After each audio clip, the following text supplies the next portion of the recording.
It was an ordinary afternoon in 1996 at the Brookfield Zoo in Chicago. Families moved casually between enclosures. Children laughed, cameras clicked, and no one imagined that within seconds, a moment would unfold that the world would never forget. Near the gorilla enclosure, a 3-year-old boy stood beside his mother, small hands resting on the safety railing. In a blink, too fast for anyone to react, he slipped past the barrier and fell 18 feet straight down into the gorilla habitat. His tiny body struck the hard concrete floor with a sound that cut through the noise of the zoo. The child lay completely still, unconscious, his small chest barely rising. For a moment, time froze. Then panic exploded.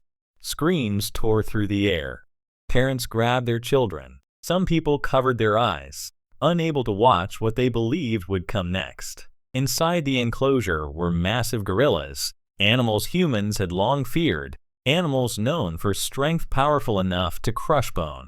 Zoo staff stood paralyzed, knowing that any sudden movement could turn a tragedy into something far worse. The boy did not move. The silence around his body felt heavier than the screaming crowd above. From the far side of the enclosure, movement caught everyone's attention. An 8-year-old female gorilla began to walk toward the child. Her name was Binti Jua. She was large, muscular, and immensely powerful, more than strong enough to kill a human in seconds if she chose to. As she stepped closer, fear deepened. People shouted warnings that she could not understand. Some begged zoo staff to act immediately. Many believed they were about to witness something horrific. Every instinct told the crowd that this animal would react violently to an unfamiliar human in her space. The boy lay helpless, completely unaware of the danger surrounding him. Binti Jua stopped just inches away.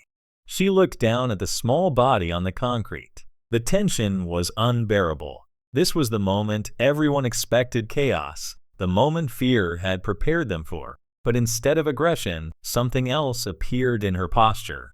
Her movement slowed, her breathing softened, and in that pause, the story changed direction entirely. Binti Jua gently knelt beside the unconscious child. Not with hesitation, but with care. She reached down and lifted him, not roughly, not carelessly, but with a tenderness so deliberate it stunned everyone watching. She cradled him against her chest, supporting his head, holding him the way a mother holds her own baby. The crowd fell silent. This was not curiosity. This was protection. When other gorillas approached, drawn by the unusual scene, Binti shifted her body, placing herself between them and the child. She did not roar. She did not strike. Her presence alone was enough. The other gorillas backed away. In that moment, it became clear that Binti understood the fragility of the small human in her arms. She adjusted her grip again, making sure his head was secure. She rocked him gently, as if instinctively trying to comfort him. This was not training. This was not learned behavior. This was something deeper, maternal instinct crossing species boundaries. A wild animal, long misunderstood, was showing restraint, empathy, and awareness that many humans had never imagined possible. Still holding the child, Binti Jua looked around the enclosure. Her eyes moved toward the familiar service door, the entrance used by zoo staff. Slowly, deliberately, she began to walk. Every step was careful. The crowd watched in absolute silence as she carried the boy across the concrete floor, her powerful arms acting as a shield. At the door, she stopped and sat down. She did not panic. She did not rush. Instead, she waited. She rocked the child again, gently, patiently. Minutes passed that felt like hours. Then came the sound of the door unlocking. Human voices echoed.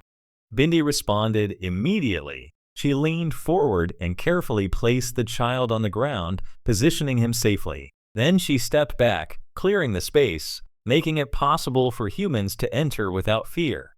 Without drama or recognition, she turned away. Zoo staff rushed in, lifting the child, checking his breathing. He was alive. Later, doctors would confirm that he survived without permanent injuries.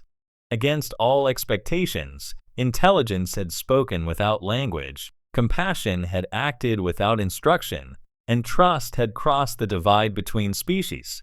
News of the incident spread rapidly around the world. Photographs of Binti Jua holding the child appeared on television screens and newspapers everywhere. Scientists debated her behavior.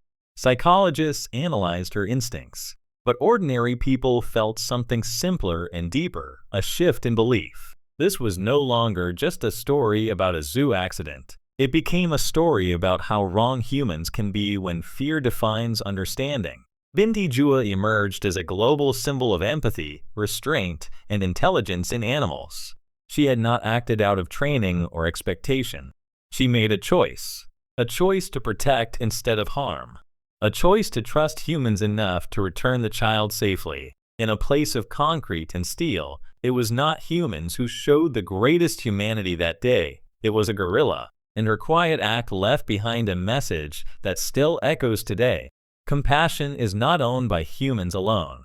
It exists wherever life recognizes vulnerability and chooses care over fear. If this story changed the way you see animals, take a moment to support voices that tell these stories. Like this video, share it with someone who still believes kindness belongs only to humans, and subscribe for more real moments where nature reminds us what empathy truly looks like.